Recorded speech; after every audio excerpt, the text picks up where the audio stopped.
नमस्कार, जान्हवीज रेसिपीमध्ये सगळ्यांचे स्वागत आहे। तर आज आपण बघणार आहे लसणाच्या पातीचे डोसे। तर चला आपण आता याला भिजत ठेवूया। तांदूळ आणि इथं लसणाची पात आहे, याला आपण आता 5-6 तासासाठी भिजत ठेवायचं आहे।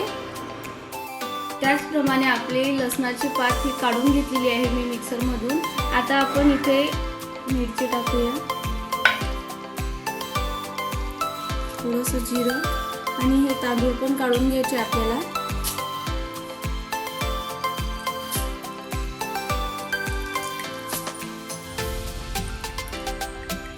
तर आपण आता हे लसणाची पात जी आहे ते 5-6 तासासाठी भिजत ठेवली होती, ती आता आपण मिक्सर मधून काढून घेणार आहोत। त्यासाठी आपण भाजून घेतलेल्या मिरच्या इथे, जिरा आहे आणि मीठ आहे।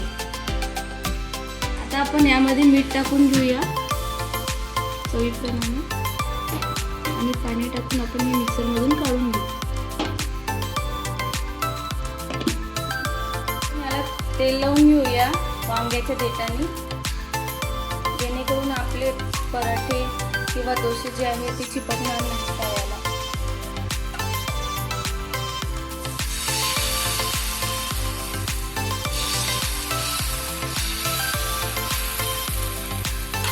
आता याच्यावर आपण तीळ टाकून घेऊया, त्यानंतर झाकण टाकायचं। त्यानंतर आपण एकदा याला परतून घेऊया,